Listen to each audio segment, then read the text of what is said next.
Welcome back to the Trailer Hustle Podcast, guys, where we talk about business, entrepreneurship, the hustlers that are moving America. This is the Trailer Owners Network. And apologies in advance. I got the cough drops I'm rocking. This little cold front that we got here in Florida. I'm not used to the cold, guys, so it caught me. Got a little head cold going on, nothing crazy, but, pardon the way I sound, I guess is my point. And I'm excited to get this podcast going, guys, because a lot of people have asked for it.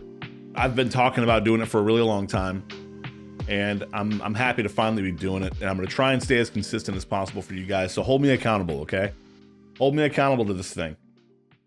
And I know a lot of guys that listen to this are probably the guys that are just up and coming, getting started, or thinking about getting into the industry of renting trailers or doing something regarding a trailer, some type of side hustle, some type of hustle regarding, maybe it's junk removal, maybe it's hot shop, maybe there's somebody that wants to open up a dealership, maybe you want to do rentals, maybe you want to just flip trailers, buy, sell, trade, whatever. This community that we've grown together, this trailer hustle community, is just incredible, and some pretty amazing people are getting involved and doing this thing with us. And I hope that you get some sort of value out of me putting myself out there and doing these types of things and talking shop. Hopefully you get some kind of value out of it.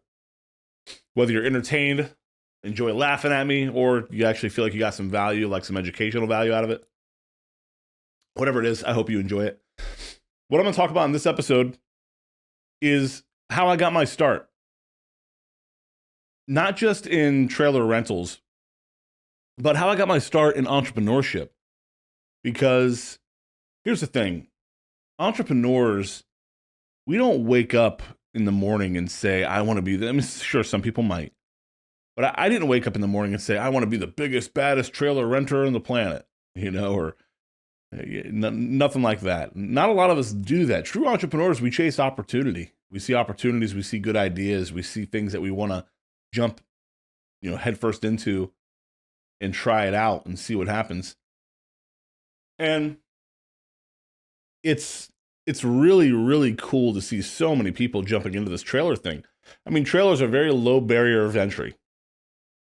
Okay, yeah, you grab a trailer, get you a little payment on it, $150, $200 a month, get you some insurance, grab a GPS, get an LLC formed up, $1,500, outfit your trailer, start your business, get everything set up, $1,500 or less, you're in. Truly, I mean, it really can be that quick and easy, as a lot of you guys know.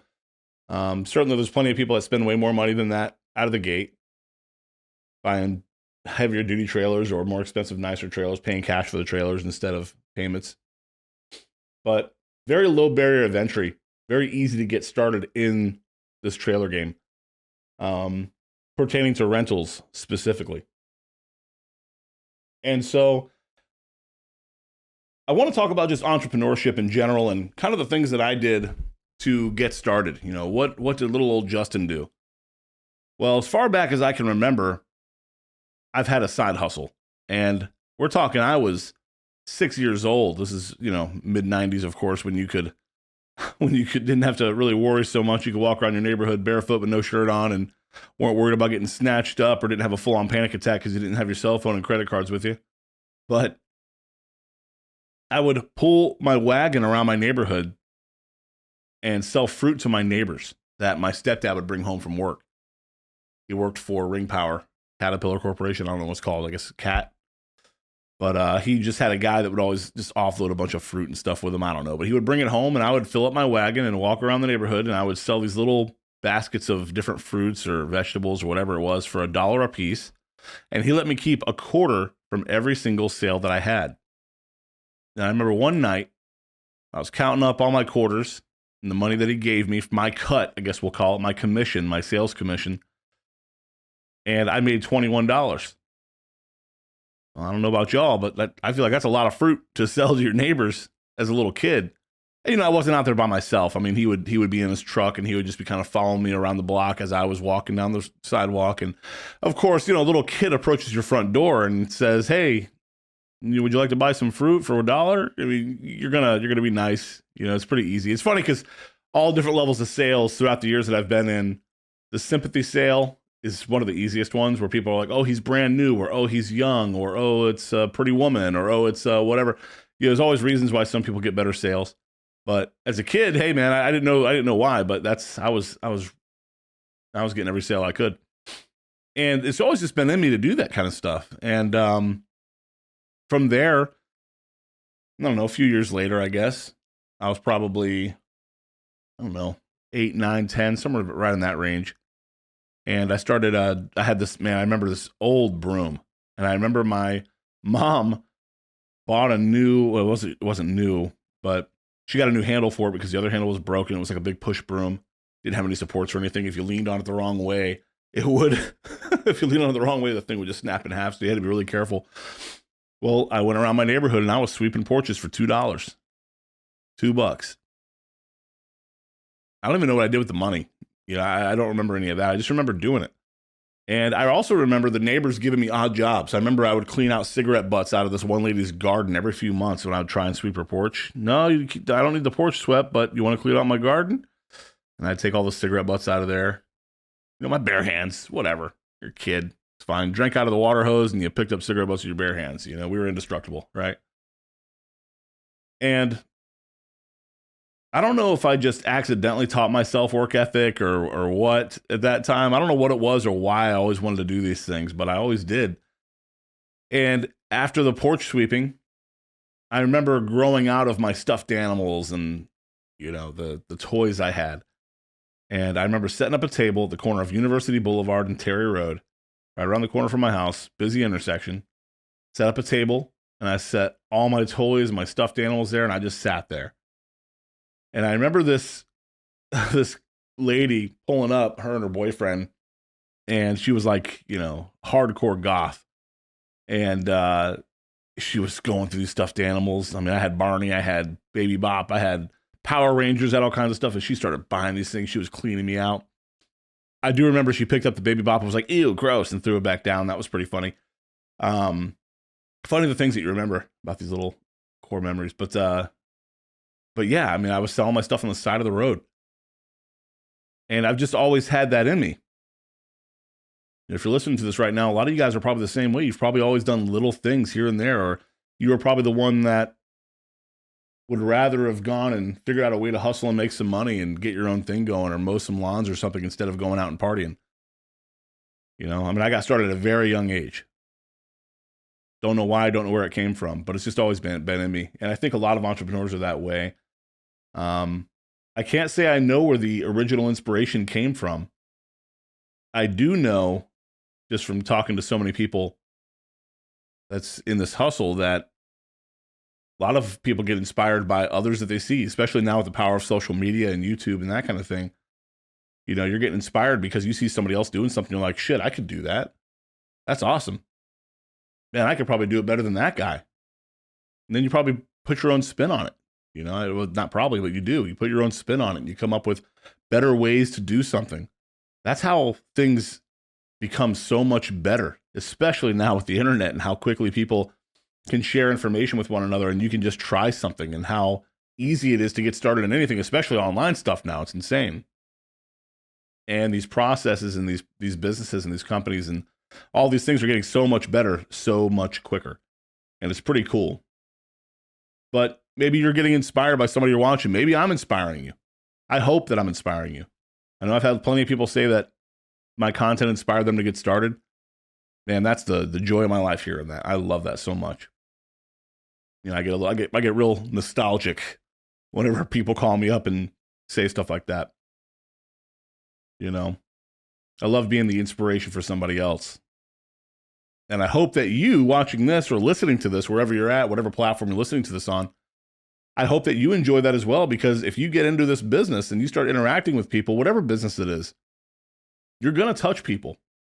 And you have to make sure you're touching them in the right way. You have to make sure that you're impacting people in a positive way. You don't want to be the person giving somebody the example of what not to do. You don't want to be the person giving them the example of, as long as I don't do X, Y, or Z, I'm going to be just fine. How many people listening right now, how many of you guys have, say, a boss that you hated? And you've said out loud to somebody else, well, It was a good thing because I learned what not to do. Like, man, God forbid somebody ever say that about me. And you know what? They're probably out there, and that sucks. That kills. Not a fan of that. But from there, I can remember always having a side hustle. I was a pretty big kid. I'm a big guy, as you guys know. But I was always a pretty big kid anyway. And I remember when I was 13, maybe 14, I started doing concrete work with a friend's dad. And it was just smashing sidewalks and loading big blocks into the wheelbarrow and dumping them in a pile and doing that over and over and over. Or getting the wheelbarrow and getting up underneath the little chute that the concrete would come out of and wheeling it into the building where they were putting it because they couldn't just drive the truck up to it. I remember I remember falling over because, I mean, that stuff gets inside the wheelbarrow. It's not the easiest thing to keep hold of, especially as a kid. And I remember dumping it over, and it was a big mess, and everybody was pissed off at me, you know? But anyway, I mean, I've always hustled and done things like that. Got hired at Discount Tire when I was 16 years old because my mom was a customer there, and she said, great group of guys. You need to go up there and get a job there. And that was the best thing that could have ever happened to me in my entire life. Met my best friend, Manny, there. He hired me when I was 16. Still my best friend to this day. Like my brother at this point. And between him and my mom and just, I don't know what it is that's in me. I just happen to have it, thankfully. I learned so much about business and about accountability and humility. Humility being the biggest one. I learned the value of a hard day's work, learned the value of having good work ethic, learned the value of taking care of people, doing things with integrity, doing the right thing even when no one's looking. That one still, of course, every day you have to work at. All these you pretty much have to work at every day, but you know, these are all the things that I learned at a very young age, thankfully. And they all helped cultivate me into this entrepreneur, whatever you want to call it, or I guess they all helped kind of transform me into the best version, the best type of entrepreneur that I could ever be for myself because I had these experiences. And while I worked for Discount Tire, the side hustles I had, I mean, I started a little t-shirt business. Had a couple things going with that. I started a holster business that did really well. I sold that. Started a few other things. I started a company called Organic Living. Started another company called The Decoy Company. Those are still operating. Did a whole bunch of other little things that just didn't go anywhere. Every single one of them, I learned something. You know, it might have been, I mean, it could have been something really simple about drop shipping or, you know, whatever the deal is, you know, some type of shipping type thing, you know, whatever it was that I did, you know, with each of these little endeavors, even if the endeavor didn't work out or pan out or make me any money, I still learned something from it. And when I experienced that in the next thing that I jump into, it's like, shit, okay, I've been here before. We're good. I know what to do here. And even now, with Trailer Hustle progressing the way that it is, I'm running into things I've never done before. And who knows, this might not be the last thing that I do. I hope it is because I really love what I do. But I'm learning so much, like, you know, with the app. I mean, I've never developed an app before. You think you can watch a video and be like, oh yeah, I can do that. Or, oh yeah, just throw money at it. No, it's not that simple. So I'm getting a huge education on that. I did not anticipate that learning curve. But entrepreneurship in general has just been in me. If you're listening to this, it's probably in you. There's probably a reason you're listening to this right now. And that, again, doesn't mean that you're going to wake up and just be gung-ho about this one topic, say trailers or whatever your hustle is, whatever you have in mind.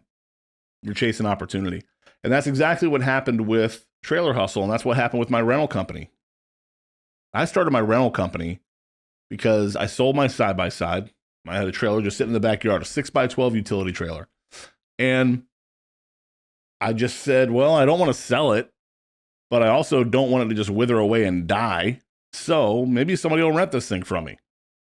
So I gave it a good bath. I bought some color matched spray paint, which wasn't exactly color matched because the trailer was so faded. It was a down-to-earth trailer. It was a green. And I bought like the proper paint from like the original thing. Well, of course, that was much darker than the faded paint on there, so I ended up painting the whole dang thing just about. But I got it roadworthy. It was a fun little project, and then I put it on Marketplace, $40 a day. Let's see what happens. I didn't have a toolbox on it. I didn't put straps in it. I didn't put a lock on it. It was just a trailer. And sure enough, week 1, boom, somebody rents it. Met them up at the Tinseltown movie theater parking lot. And before I was like, I don't want people coming to my house, whatever. So I met them up there and rented the trailer. 2 days later, after it got back, somebody else rented it. That week, I rented it 3 days. 3 times, rather. And it just excited me. And that kept going. And then the next week, I put a toolbox on. I was like, I could put a toolbox on this, put some straps in there, maybe get $50 a day. Sure enough, started getting $50 a day. And a couple months in, I was like, I wonder if I could get a car hauler trailer and just let customers pay for it. I've always wanted a big trailer like that. And I could just get it for free because the customers will pay it off for me. I'll just rent it a couple days a month, whatever. So I bought the cheapest car hauler I could find. I mean, dirt cheap. Well, within the bounds of what I wanted, of course. I think I paid like $5,000 for a Blazer, 82 by 20, 10K trailer. No toolbox, no nothing. I put a toolbox on it and things like that pretty shortly after I bought it, and a winch and that kind of thing. But I was like, I'll just rent it for $100 a day. That's fine. I kind of shot myself in the foot with that too, because nowadays I could actually charge more, but everybody in the area is all about the same price. So it's kind of hard to get everybody to synchronize and raise prices. But so I bought that trailer, and it just started going gangbusters. And I was just fortunate because I got very lucky with my timing. Because here in Jacksonville, Florida, where I'm at, there wasn't a big market for this. I was the first one that I know of. Aside from Home Depot had 1 or 2 of these style trailers floating around. They never had them available. I don't know of anybody else that had them. I know there were some dump trailer guys. And so it just started renting like crazy. And so I was like, man, I need to get another one. And all the lessons I had learned from that trailer, I applied all that to the next one. Got a better quality trailer, got drive over fenders. All the little things that I knew I wanted to upgrade, I upgraded. And I bought my next car hauler. And same thing, just stayed busy. Fast forward another 6 months, I bought a 14K 22-foot deck over and a 7x16 utility in the same week. Both of those, boom, gangbusters. Matter of fact, the deck over that I had, one of my good customers, Billy, he has a roofing company here in town, but he sells like the metal roofing products to roofing companies. And he called me. I'm on my way to pick up the trailer. It was ready to go. And he's like, hey, I need a trailer. I'm like, yes, sir, no problem. What do you need? And we talk about it. And I was like, well, I'm actually on my way to get a deck over right now. When do you need it? He's like, tonight, if possible. I'm like, 2 hours sound good? He said, yeah. So I picked up my deck over. I went straight to his shop with my deck over as soon as I picked it up. And he had it for 45 straight days. No shit. Now it's at $125 a day. I think I gave him a little bit of a deal, but it was still a little over $5,000 that I collected off of that. And I paid $12,000 for the trailer. I've got all kinds of cool stories like that from when I mean, talk about instant validation to buying a trailer. Like, oh, should I buy it? Yeah. That's your sign that you made a good choice to buy that trailer. So I got very lucky with that. And anyway, so that's kind of how it grew. And I never took the thing seriously. I took it just serious enough to like make some extra cash. But I never anticipated, like I said in episode 1 in yesterday's podcast, I certainly didn't anticipate it going as big as it has to allow me to quit my job and make this my career.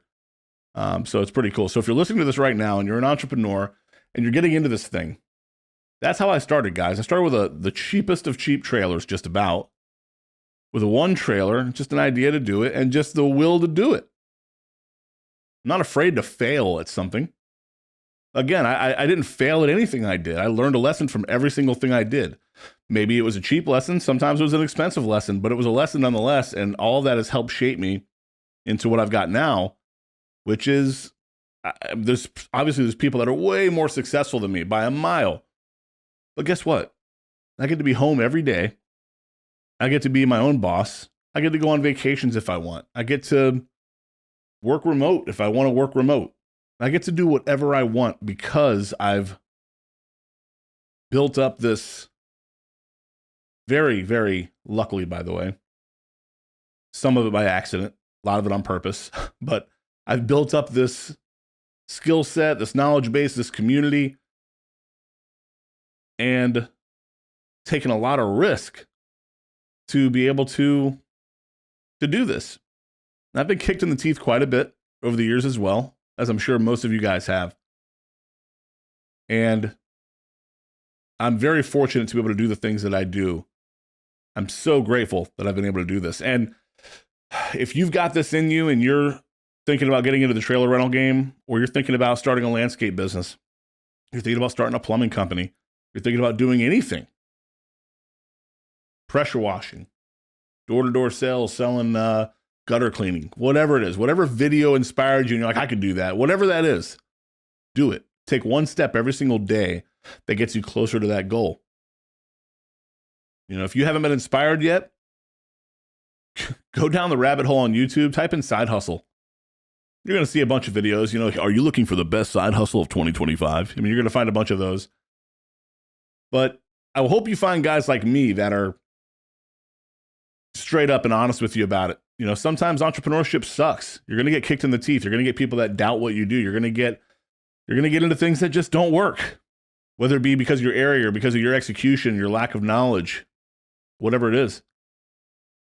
But if you keep at it and you continuously learn from your mistakes and you learn from the things that happen in your business, and you have a sense of humility about you with the way you do things, and you network with the right people, you protect your personal brand. Those are all very important things. And if you do that long enough, then you are going to be successful. The odds are in your favor. If you just continue to do it, it will work. It might not be the thing you started with, but something's going to work. I used to give people the example. I'd say, hey, I see it like fishing. Because, I've got 4 LLCs right now. I've had a bunch of things in the past, whatever. And people are like, no, you're doing so much. You're doing so much. It's like, yeah, well, if you go fishing and you're on the pier, you put 4 lines in the water. Now and then you get a little nibble. You're like, oh shit, I got a nibble. It gets you excited, right? Now and then you reel in a fish. You're like, ooh, I got a fish. Look at that. And you reel in a big fish. Now you're really excited, right? Well, I'm waiting to reel in that whale. And when I reel in that whale, I'm going to take my other lines out of the water. That's the example I've always given people. And, I think that I've found the one. I've always made the joke too of like, one of these days, one of these things is going to pan out. Well, trailers, I think, is what's panning out for me. I didn't think about trailers as a kid. I didn't think about, I want to be the biggest, baddest trailer renter. I'm not, of course, but I never had that mindset. I never thought about trailers. Like, who thinks about trailers, right? Well, now more than ever, people are getting more and more inspired to jump into trailers because of the examples I gave earlier as to why it's so easy to get into it, how it's so easy to get into it. And I'm sick of hearing saturation. Okay? Your market's not saturated, guys. There's still money to go around, I promise. Find me one market that's truly saturated and I'll stop saying that. Just because there's 20 people doing it doesn't mean it's saturated. Okay, if there's 20 people doing it, 3 or 4 people might answer the phone the first time you call them. 3 or 4 people might message you back in the first 2 hours after you send them a message on Marketplace. 10 of them might get back to you in the next 3 to 5 hours, but by that time the customer's already found something. And then there's going to be another 5 people or so that are just doing it for beer money. They're happy to do it when they can do it. So quit saying your area is saturated. Your area is not saturated. All right. If your business isn't taking off, it's probably something else. I promise you it's something else. And we're going to get into a few other topics as we continue these episodes. I want to talk about industry trends. I want to talk about marketing. I want to talk about growing your business. I want to talk about all the ins and outs of entrepreneurship. And we're going to get to everything. Be sure to reach out to me. You can email the general email, info@trailerhustle.com, and or comment on whatever platform it is that you're listening from right now or watching from. Reach out through the Facebook group. You can message me directly. And let us know. Let me know what you want to talk about. We're going to cover everything we possibly can.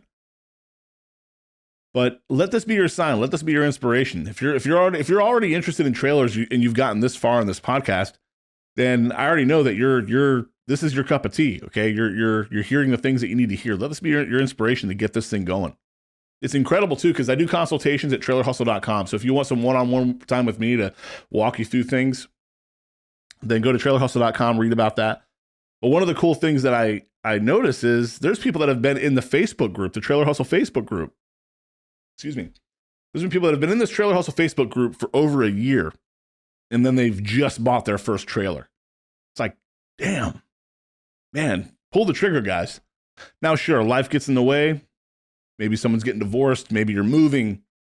Maybe you're waiting on that tax return. Maybe you're waiting on that bonus, whatever it is, to get started. I get it. But make sure you're doing that one thing every day that gets you closer to that goal. It's an amazing thing to get into. So anyway, I guess the thing that I'm trying to say here is, if you've got it in you, if you've got that entrepreneur spirit, if you don't want to work for somebody else your entire life, or if you just want to breathe a little easier because you're earning extra income, maybe you want to upgrade something on your truck, maybe you want to renovate your house, maybe you just want to stop listening to your boss that's been with the company half the time that you've been there, that doesn't know what the fuck they're talking about. Maybe you're just tired of listening to that person, you want to leave. Get started. Get started right now. Seriously. Get started. It's very, very easy to get started, but we get this analysis paralysis because we think there's a lot of barriers. There's not a lot of barriers, I promise you. And it's proven every single day. Go to the Trailer Hustle Facebook group. You can get a free education in there. It's free. Join. Answer the membership questions. And just look at the tens of thousands of people that are in there that are running trailers, that are doing junk removal, doing hot shot, opening up dealerships, starting manufacturing centers, starting companies offering products to service the industry. You'll see. You'll see what people are doing. You'll see how easy it is to get into this thing. But you have to take it serious from day one. This is not, if you're starting a business, you're starting a business, okay? You're not going to get into this thing thinking you're going to be half-cocked or, not half-cocked, but like halfway in it and halfway out of it. Or like, oh, I'll just dip my toe in and see. No, whatever you're doing, guys, do the research. If you're going to do it, do it. Otherwise, don't waste your time. Don't waste the money. Do it. All right? Super excited to continue working with you guys. Super excited to watch you guys grow. I want to hear your success stories. I got text messages today. As a matter of fact, I'm going to pull a couple up really quick. Shout out to my friend Hal, PNW Trailer Rentals. Let me pull his text up. Where's he at? Here we go. He texted me at 4:41 today. It is now 7:34. He texted me, he said, hit my 300th rental today. Dude. Hal was somebody that I worked with early on. We did some mentorship stuff together and bounced some ideas off each other. We talked about all the in his early days, his successes, his failures, and he did a lot of things right out of the gate. And you know what? There was a couple of times where he was like, I don't know, man, but you know what? He's killing it, dude. His 300th rental. It's unreal. It's unreal in a very short amount of time in the grand scheme of things. I had another guy. I hit him up today. He posted in the group. Trailer number 5 added to the fleet. I sent him a text message just saying, hey, dude, congratulations. That's awesome. That's huge. Keep it up, man. Just, be a motivator. He's been renting trailers for like 4 months or 5 months. That's insane. It's insane. Some guys just grow very quickly. You know what? If you don't grow that fast, that's okay. It's okay. Not every single business is going to take off right out of the gate. Certain areas are better than others. Certain trailers work better than others. Certain people put more into them. But every day, keep it going. All right. A couple of quick updates. We've got the Trailer Hustle Picnic that is still in the works. If you have not yet RSVP'd for that, please do that. Find the link at trailerhustle.com or in the Facebook group or on the Facebook page. Just search Trailer Hustle. And of course, on the mobile application, we've got some updates going for that here very soon. Sorry again to all the Android users that have been having problems with it. We've got a lot of those fixes in the works. And again, I spoke to the developers today.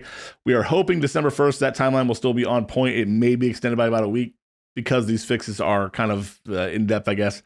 But in any case, we'll see. It'll be short. It'll be shortly. These fixes will happen. I really appreciate all the support from these early adopters and from you guys that have downloaded the app and are giving me such great feedback. And we're building something really special with that app. It's going to be very cool. And it's going to be a great way for us to connect the community, connect the industry together. This is going to be the default community for the trailer industry, guys. So definitely get in on it. We've got some great giveaways going on right now. We've got straps being given away by Big Rentals. We've got a GPS with a lifetime service plan being given away by Ride Dog Security. I'm giving away another brake tester or light tester for your trailers from IPA. And then we've also got the Doolittle trailer giveaway happening. So we've also got some other relationships being cultivated right now with like Max D, Down to Earth, a couple other companies that I can't mention yet. And we're talking trailer giveaways, we're talking hitch giveaways, we're talking all kinds of cool stuff. So be on the lookout for all that kind of stuff. Join the group. Thank you guys again. Can't thank you enough. I hope my journey and I hope the things that I've said and kind of the direction that my life has gone so far when it comes to my entrepreneurship journey, and there's a lot of things that I left out, of course, but I'm happy to discuss them with anybody that wants to listen to it. You know, I'm hoping that inspires you guys to get started and do this thing. All right, because you can do it. You can do it. All right. But that's it for today's episode. I appreciate you guys once again. Be sure to like, comment, follow, subscribe, all that kind of stuff. Turn on the push notifications or turn on the notifications rather, so that way you are notified with every new video and every new podcast that comes out. Join the Trailer Hustle Facebook group if you have not already. My name is Justin. I am the founder of Trailer Hustle. Go to trailerhustle.com right now if you want to reach out to me or collaborate with me in any way, shape, or form. But most importantly, get started with your side hustle. Get your full hustle, whatever you want to call it, all right? Get your next business going right now, and if it involves trailers, you come to the right place. We'll talk to you guys soon. This is the Trailer Owners Network.